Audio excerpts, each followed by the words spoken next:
नमस्ते मित्रों, पुनीस एस्ट्रोलॉजी के इस वीडियो में आपका स्वागत है। ये वीडियो थोड़ा डिफरेंट है।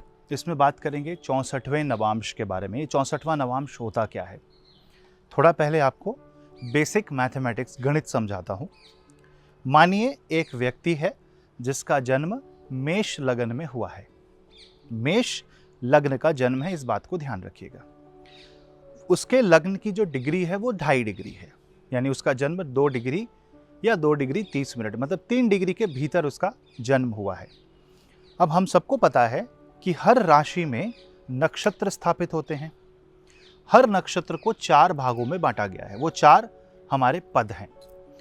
तो मेष राशि में जो पहला नक्षत्र आएगा वो आएंगे अश्विनी नक्षत्र, यानी 0 डिग्री से लेकर 13 डिग्री 20 मिनट तक अश्विनी नक्षत्र की हम अश्विनी नक्षत्र को ऑब्जर्व करेंगे। और अश्विनी नक्षत्र भी 4 भागों में बटे हैं।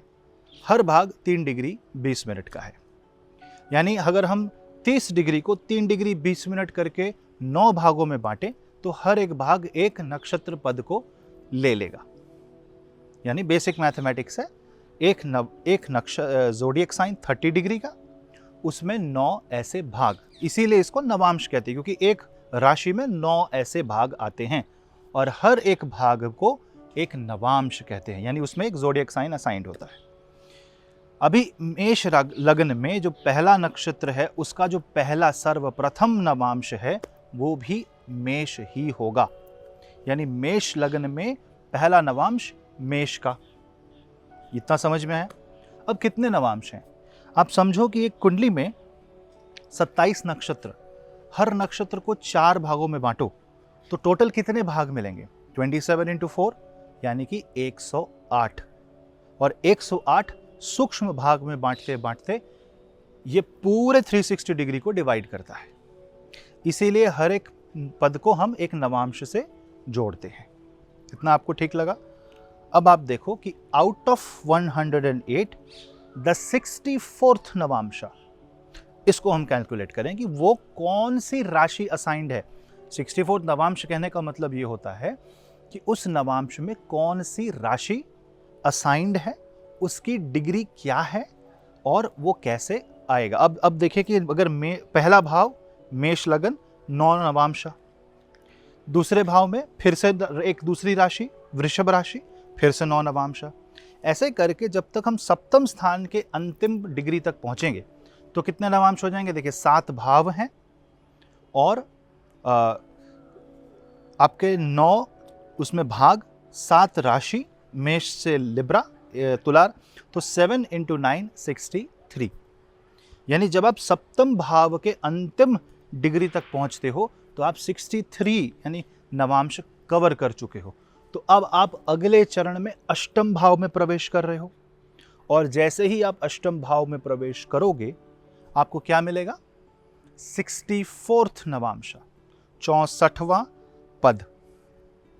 वो जिस राशि को असाइंड होगा वो राशि होगी 64th नवांश की राशि, और उस राशि के जो स्वामी होंगे वो ग्रह जो थोड़ा आपके जीवन में अनिष्ट कारक हो सकते हैं। अब ये नाना प्रकार के कैलकुलेशन है कि अगर वो कुंडली में अच्छे भाव को रूल करे तो क्या होगा, कुंडली में महादशा है तो क्या होगा, उस पर बाद में विस्तार करेंगे। पहले ये बेसिक कैलकुलेशन आप समझो।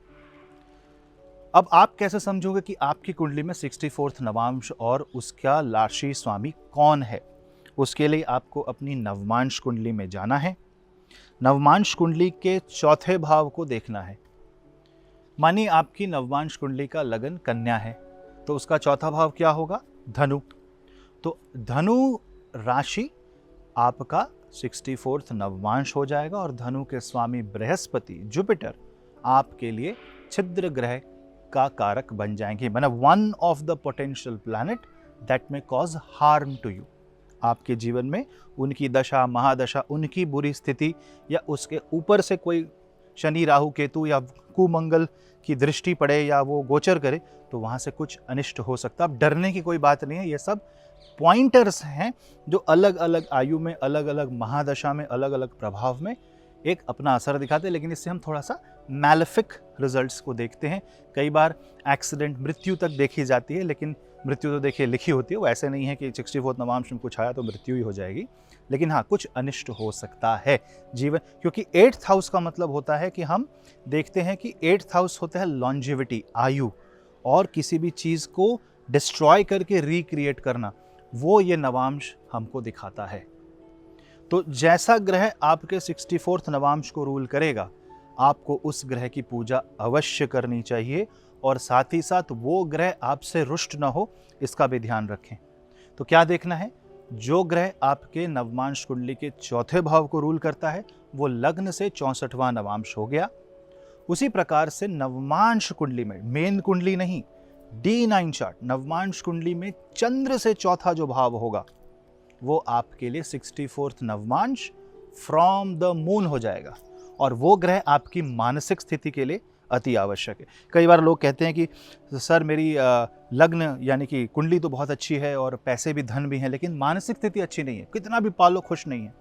वहाँ पे कई बार ये देखा जाता है कि जो 64th Navamsa from the moon है, यानी नवमांश कुंडली में चंद्र से चौथा जो भाव है, मानो चंद्रमा मेष राशि का है, या एक दूसरा एग्जाम्पल लेते हैं, मान लीजिए कि चंद्रमा नवमांश कुंडली में कुंभ राशि का है, तो वहाँ से चौथा भाव क्या हो जाएगा, वृषभ। तो वृषभ के स्वामी क्या हो गए, शुक्र।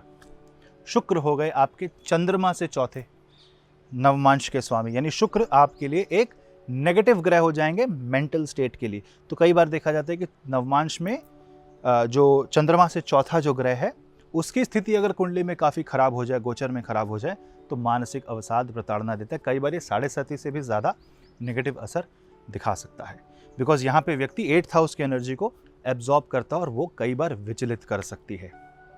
यहाँ पे आपको बहुत सी चीज़ें दिखाई देंगी, बड़े बड़े आयाम दिखाई देंगे, और इसका फल क्या होगा, गोचर से कैसे इसका फल देखते हैं, कब इसको देखना चाहिए, काफ़ी टेक्निकल हो जाएगा, पर उम्मीद करता हूँ कि आपको एटलीस्ट ये बेसिक चीज़ समझ में आए कि 64 नवमांश होता क्या है। आपके लिए 22वां दृक्काण क्या होता है वो भी लेके आऊँगा। चैनल को सब्सक्राइब करें, वीडियो को शेयर करें, आपका सहयोग की आवश्यकता है ताकि चैनल बढ़े और इसी तरीके से मैं आपके लिए वीडियोस लाता रहूँ। मैं आपका होस्ट पुनीत, नमस्ते।